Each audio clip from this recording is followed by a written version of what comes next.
Hello everyone, it's Matthew Bourne here and I'm very happy to welcome you. I'm particularly excited about this evening's screening because it's my version of Shakespeare's Romeo and Juliet, or should I say Prokofiev's Romeo and Juliet, which is the famous ballet score. I'd like to tell you a little bit about how this came about. I resisted the idea of Romeo and Juliet for quite some time. It was often brought up after 25, 30 years of making dance theatre pieces. It was brought up quite often, when you're going to do Romeo and Juliet. And I felt a little like it was overdone. I felt I'd seen it too many times in every medium. Of course, we all know so many versions of it. And particularly in dance, I thought it was overdone as well. So I was a little resistant to it.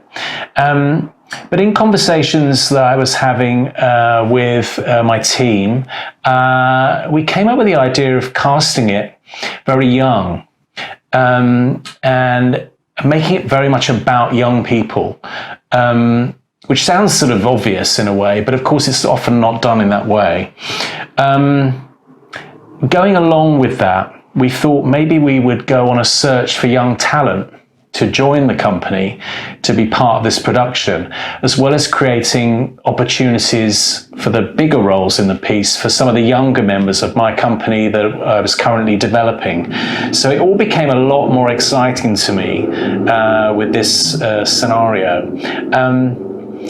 Thinking about it a little more, we decided to then widen that approach and work with young associates with all of the creative teams. So I was working with my regular world-class creative team of Les Brotherston, the designer, and Paulie Constable, the lighting designer, and Terry Davis, who was arranging the music.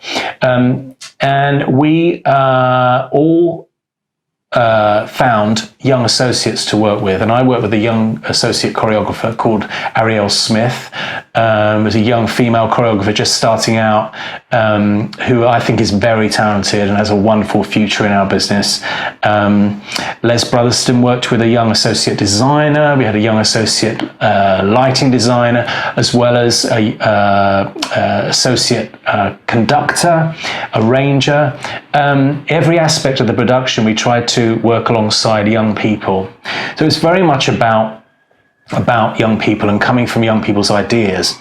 And I think that truly changed what New Adventures was doing with this production and created something incredibly unique in our repertory. It's quite free with the plot. I think one of the things that made me excited about it was that I wasn't going to necessarily follow the plot as is. I was responding to the music, of course, but I felt that I needed to be freer with it to be able to create an original version of Romeo and Juliet, and that's what we did.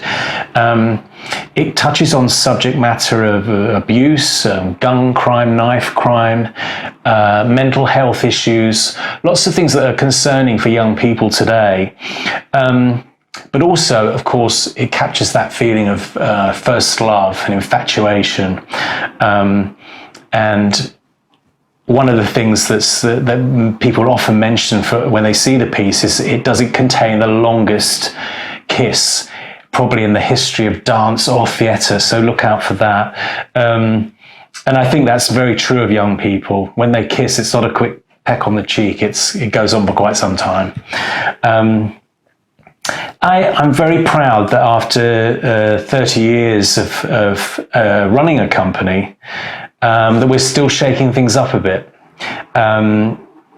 It's not always an easy watch, this production, but the centre of it are two really heartbreaking performances from two young dancers who have become young stars of my company. That's Cordelia Braithwaite as Juliet and Paris Fitzpatrick as Romeo. I think you'll agree that they're majorly talented. The performances they give are very heartfelt, very gut-wrenching, and they do express that feeling of first love and the drama and the trauma of it and the joy of it as well. I wanted to say something also about the music. We were very lucky with the Prokofiev estate that we were allowed to reinterpret the music somewhat. Terry Davis, who I've worked with on a lot of my productions, was allowed to create a new arrangement of the Prokofiev score. So it's not a reduction of the score. It's a brand new take on the score with different instrumentation at times. It was played live at every performance that we did the piece, and it created an incredibly visceral, more immediate feeling. I felt some of the lush sound of the big orchestral score was not absolutely right for this production, but this version with a smaller, tighter ensemble of musicians, I think it was 15 musicians, really adds to the production, and you'll hear that tonight as well. We're very lucky to be able to have this relationship with the estate, who loved our production of Cinderella, by the way. But all in all, it's a piece that I'm very proud of, and I'm very excited to show it to you this evening. I'd love some feedback as well, because we've not brought it to you before. I'd love to hear what you think afterwards. We'd love to share it with you, and I know audiences really enjoy this piece, and a piece to talk about, and a piece that does create discussion.